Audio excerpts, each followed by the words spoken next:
Imagine a day where children are guided and nurtured in a way that honors their unique humanness. A day where, instead of being expected to change in order to fit in, children can be met right where they're at. Welcome to Where They're Planted, a podcast for parents and care providers of unique children. Caring for a child with a developmental, emotional, or behavior challenge, a neurodiverse brain, or difficult early life experiences can be confusing and exhausting. On this podcast, we'll help your child flourish and strengthen their roots by helping you not only understand them, but also gain the skills to help them bloom where they're planted. We'll use brain science, nervous system tools, collaborative strategy sessions, and a deep understanding of the developmental process to create a fertile environment around your child in order to nurture their growth. I am your host, Jen Bluske, an occupational therapist with over 25 years of experience and a parent coach. My most closely held title, however, is that of a single mom of 2 thriving adopted kids, so I have walked this walk. I am truly excited to share, teach, and dive into these important topics on each episode. Welcome to Where They're Planted. I am so honored to be here with you today to begin our exploration of new ways to understand and ultimately support our unique children. I want to use the foundations of occupational therapy, a strong foundation on brain development, relationship, nervous system function, activity adaptation, meaning, and autonomy in order to create an understanding for you as the parent or provider. This podcast is one that has been brewing in my heart for some time, waiting for the time when the right constellation of signs intersect to allow the idea to take form. Like many of you listening, the idea of being an active parent, a parent who was intent on learning the most up-to-date information in order to create the very best environment for my children, was everything to me. I remember patiently awaiting my children to come into being. I read all the books. I got everything set up just right. I remember having visions of long days together playing at parks or maybe family meals where everybody's sharing their day joyfully. I remember thinking, I've got this. I was, after all, by that time, a pediatric occupational therapist with years of experience working with children. I had so many trainings under my belt in early childhood development, sensory processing, setting routines and structure, and natural parenting. And then my children came to me and I was given the new title of mom, or as my daughter liked to say, mom, mommy, mama yelled at increasing volume and urgency whenever anything, and I mean anything, was amiss. It was at that point that I realized this parenting thing was not something you studied up on and conquered, but rather an unfolding dance between yourself and your child. I realized I could know the information, but the only way to impart this wisdom into my role as a parent was to integrate it into my beliefs, into my understanding of who I am. Each day and each developmental phase ended up encouraging me to dig a bit deeper into myself, requiring me to really see and honor myself in order to show up most authentically for the very unique children of mine that were in front of me. While on this parenting path, I needed to face head-on the idea of meeting my child exactly where they were planted, exactly as they are. I'll be honest, at times I pushed back against this notion and rather attempted to fit my child into the idea of who I thought my child should be. At times, due to circumstances beyond my control, my children struggled, experienced traumas, attachment breaks, medical concerns, and oh so many behavior challenges.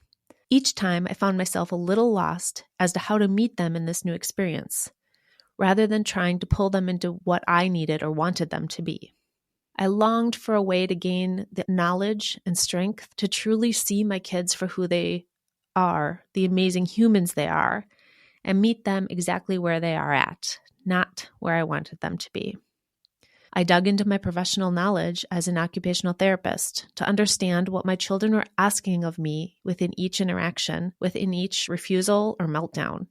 I followed my understanding of regulation, nervous system development, and created a space where those unique sensory idiosyncrasies could be met with understanding and exploration. When my kids were young, my house looked like a circus. I worked hard to get very clear on my values in order to set up a daily routine and structure that put importance on the things that got me closer to my values, and then I worked hard to let the rest go. I worked to let go of the outcome of there being a right way to do it. And instead, I tapped into my own understanding of what felt right for my child and my family. Was the road smooth sailing? Absolutely not. I remember sitting outside my child's door, sometimes up to 3 times per week, while they had a huge meltdown. Meltdowns that sometimes lasted up to 2 hours. Meltdowns that destroyed their bedroom and made me uncertain of everything I had ever learned or thought I knew about parenting. Seeing the emotional distress in my child, knowing that there was nothing I could do in the moment to bring peace, except to remain steady, regulated, and an empathetic witness to their experience. Many nights, I did not have the internal resources to do this, and instead, I yelled, I cried, I tried to shut down into a screen or a book. We all do our best with the resources we have in the moment. But then, there were the glimmers, the moments of connection with my child where there were giggles and joy, or the moments of repair after the blow, when my child could sometimes express that they knew I was there for them. There were the moments when I saw them take a step towards independence and autonomy, or saw them become one with nature as only a child can. All this to say, I see you. I've walked this path as a parent, and I hope to inspire you as an occupational therapist and parent coach on this journey. In my work as an occupational therapist, I've had over 25 years of experience working with unique kids. Kids with sensory processing challenges, neurodivergent brains, trauma histories, developmental or processing challenges, families formed through adoption or foster care, and single-parent families. My goal, my mission, is to allow kids to function in their daily lives as the very best expression of who they are. This has always been foundational to me. My job isn't to change kids or make them fit into a certain box. But I do strive to use my skills as an occupational therapist to help kids feel success in that task of being a kid, making friends, finding and engaging in their interests, or finding success with their role in learning. As I went through my career, many aha moments continued to happen in tandem between my work as an occupational therapist and my role as a parent. Why can I use all of my tools with a child in a therapy session to create function and change? But then the parent reports that the child continues to exhibit the same behavior. And I started thinking, how in the world does my child become more chaotic in their behavior when I'm exhausted and had a rough day, even though I put a smile on my face when I got home? Why do some of the things that my child does enrage me so much, even though when I think it through later on, it isn't that big of a deal? I realized that occupational therapy is powerful for the meaningful role of a child, but also for the meaningful role as a parent. Because parent and child are interconnected, the parent being the literal scaffolding of a child's development, I realized one way I could access learning for the child was to work directly through the parent. This led me down the path of becoming a certified parent coach, helping parents get solid in their role as a parent, in their own nervous system regulation, boundaries, and communication, in order to use these skills as a powerful tool to allow their children to express their most authentic version of themselves. What does a functional, meaningful activity mean for a child? What are we looking for? What do we want? Well, it's going to mean something a little bit different for each child and family. For you, it might mean that your child is able to be successful in school or be a good friend. It might mean that when they're told to do something that they actually listen. For some parents, it might mean that your children are able to communicate their wants and needs effectively and maybe show caring and compassion. For your child, meaning might be having a circle of friends or thriving in a competitive sport. It might mean getting through their daily activities with a sense of competence. It might mean diving deep into a special interest topic, learning everything they can about that topic. At the base of all of this function and meaning is a nervous system that is strong and resilient. This is the foundation for allowing our cognition and motor skills to engage with the world most effectively and adaptively. It allows our emotional intelligence to flourish. It allows our children to grow into adults who can make decisions, have goals, adapt when necessary, and engage effectively with those around them. We will spend many episodes learning about and creating strategies to support an adaptive nervous system. I want to go ahead, though, and define it for you. In a nutshell, from infancy, humans develop an increasingly complex system of taking in all the information from our bodies and the world around us, and then learning to accurately interpret all of this information in order to give an effective response, in order to interpret the information for response. This is how we decide, in part, what we want to pay attention to in our environment or how we want to engage with it. It's really the foundation. I want to give a few examples. An example could be the sensation of hunger. If we think of infants, they can't tell us. In fact, they don't exactly know when they're hungry or not. It's a very primal automatic response where an infant is going to start crying, and the parent, the attuned parent, is going to come in and feed the infant, and the infant's going to settle. As children age, slowly but surely, they start paying attention to those cues of hunger and then eating when they're hungry. As we're adults, we start to fall into a rhythm, eating and then satiation. It's sort of basic. It's a basic understanding of our nervous system. Now, if this isn't working well for you or for a child or for an infant, and you're not interpreting that sensation of hunger as something I need to eat, it can impact all the other functions that we're supposed to be doing during the day. What do we call this in mainstream society? We call this hangry, right? I'm hangry, which means I'm too hungry and I can't figure it out. So now I'm having an emotional response because I'm too hungry and I haven't figured out to eat. Another example of our nervous system growing and changing is our adaptation to stay safe around things that are hot. Our skin knows what to do when we touch something hot. We remove our hand from it.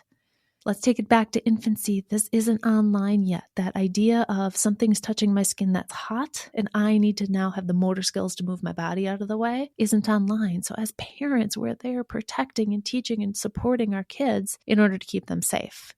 I mean, how many times when you had little kids did you say, careful, hot, don't touch, hot, in order to help connect that cue that that item, that object could be hot and we might need to stay away from it.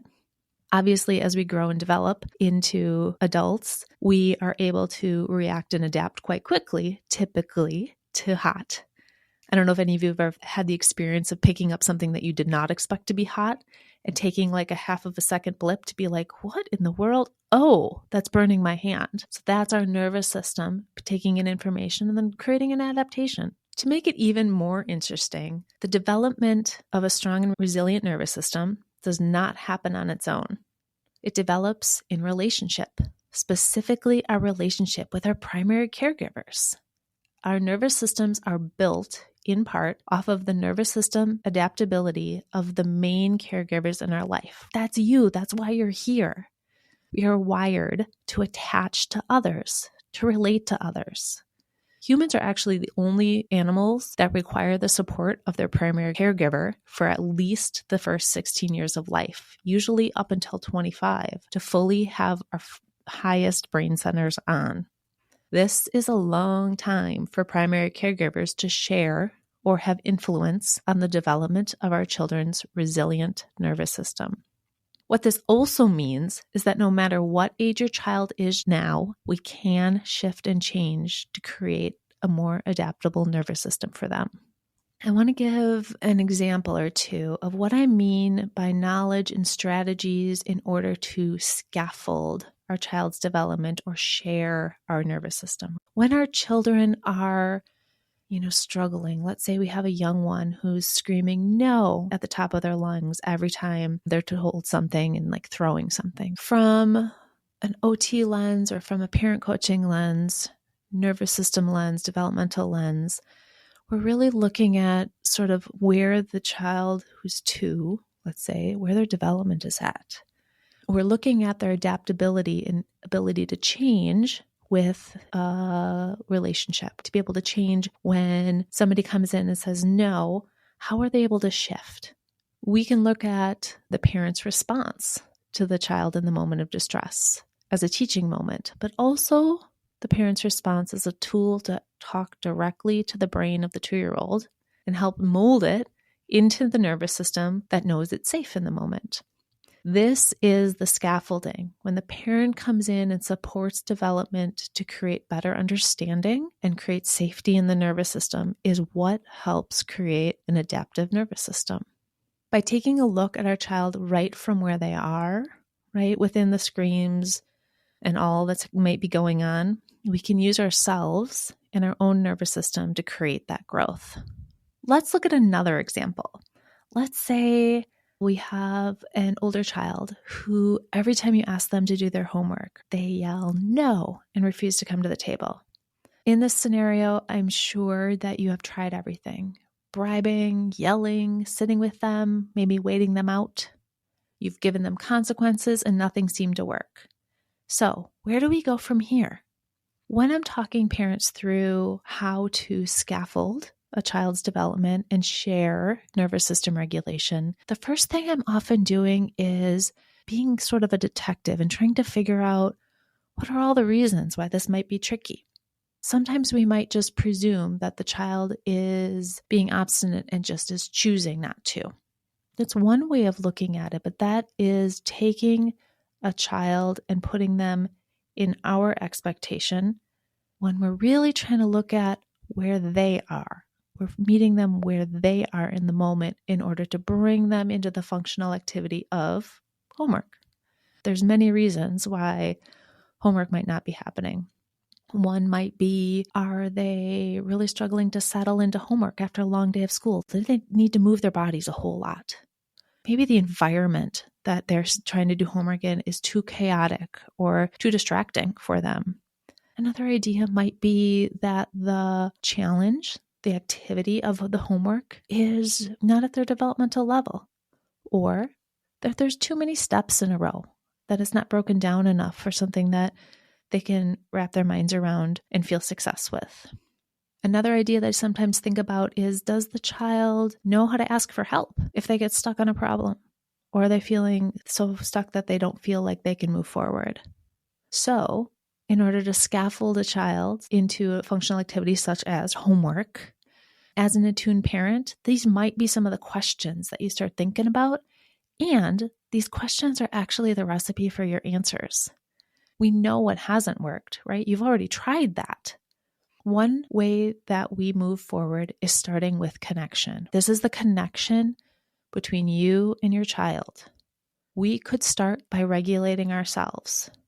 I know that for myself as a parent, when I feel that I'm going to walk into a big old fight about homework, I start becoming dysregulated. I might start breathing faster. My shoulders might tighten. I might get ready to yell. So one thing we can do in order to share our nervous system regulation with our children is to regulate ourselves. The other thing we might think about as we're thinking about regulating together, which we will continue to talk about, we'll talk about co-regulation in our next episode, is, does your child know they have a partner in this really challenging task? What would happen if we honor that it's homework time and it feels really hard? This is meeting our child right where they're at. What would your child do if you honored, homework's really hard? What might they say?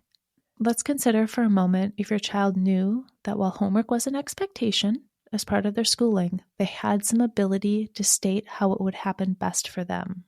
Now, within all of this problem solving that we've just talked about around homework, I can hear the responses of, but they're going to fail. I'm not letting them off the hook. I hear you. In order to rebuild nervous system capacity and fill in some of the skills required to do homework, which are called executive function skills, we sometimes have to take a few steps back. We need to meet our children where they're at and walk with them to build the skills towards independence. In our future episodes, we will go step by step in helping you learn where to look and what path to take based on your own child's individual profile. Along the way, we'll use strategies as well as parent coaching tools in order to create a new path for your child. In this podcast, we will be exploring all these ways of understanding our children and ourselves, and most importantly, creating strategies and hopefully aha moments to create those shifts in our children. We're going to dig deep into nervous system development.